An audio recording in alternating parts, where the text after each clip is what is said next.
Lost in the woods.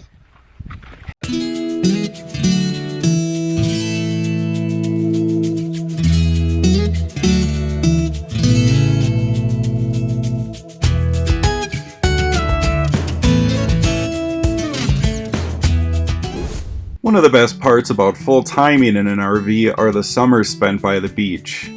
Well, in this case, it technically was summer and a beach, but there was definitely no sunbathing involved. We were boondocking in Twin Lakes, Colorado at 10,000 feet. Why would you need a full propane tank in the middle of summer, you ask? To run your heat, of course. We didn't plan enough ahead and ended up running out of propane to run our heat. Lilia woke me up in the middle of the night last night because she was so cold. So I got up to check, and sure enough, it was like 55 degrees in here, and our propane was out. So I picked her up and put her in bed with the two other girls so they could all cuddle, and bundled her up with as many blankets as I could. And then I went back to sleep for a little bit, but I was so cold too. So I went outside and found our Mr. Buddy heater, and we have that going on in here.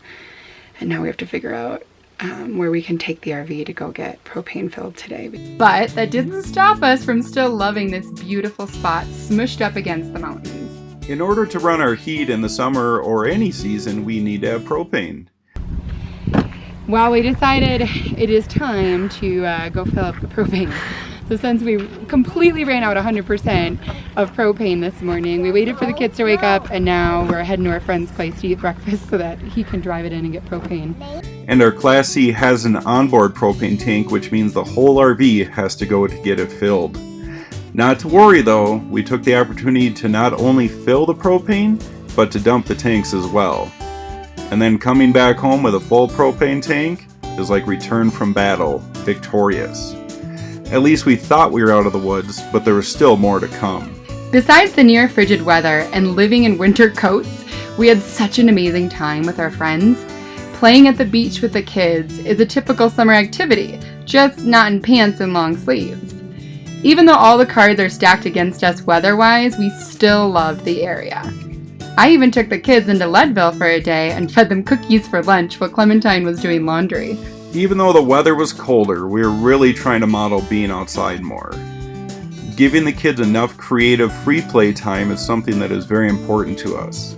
And it's really been paying off seeing the creative games and free play the kids come up with.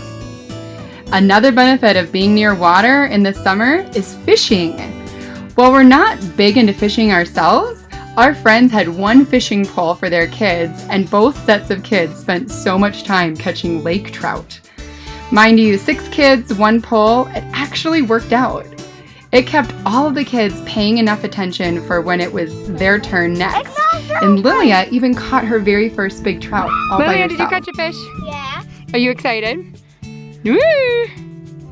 Another benefit of traveling with friends is finding even more friends.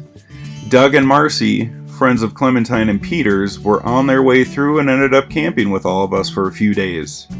And Doug, being an avid fisherman, was welcoming of the area and helped the kids to catch even more fish. So many fish were caught that we ended up having a fish fry, and all the kids helped to clean some of the catch. Even though it was summer and we were wearing winter coats and running out of propane, it was still some amazing memories. Being with friends, meeting new friends, watching all the kids playing so well together, this is what it's all about, a great community.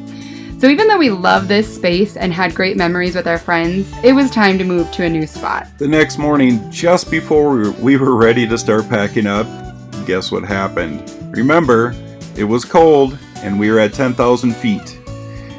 Snow. Yes, snow in June. It was probably the best experience of snow we've ever had, especially being from Minnesota because it was summertime and also we could escape it. Or so we thought.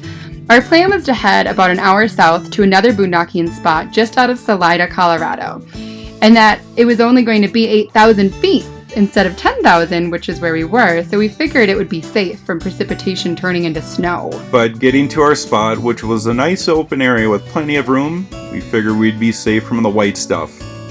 Nope. The rain we had encountered down below now turned to sleet, snow, and hail.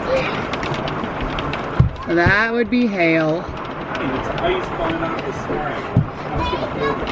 The kids were so excited to have more snow or sleet, hail, or whatever it was, but they didn't care. They bolted outside and were making snowballs and screaming incessantly. Watching the wonder and joy in their eyes from something so simple makes us realize how good we really have it. It kind of reminds us that yes, the sun will come out tomorrow. Yes, that's a corny line, but it's the truth. No matter how dark your days have been, there's always sunshine around the corner, especially with a great community surrounding you, just like it was surrounding us. What are some things or people that bring joy into your life? Do you seek them out or wait for them to find you? Let us know in the comments. And if you're finding that you're liking our videos, make sure and subscribe because we'd really like to connect with more people just like you. Yep, let us know as always. Bye guys. Take care.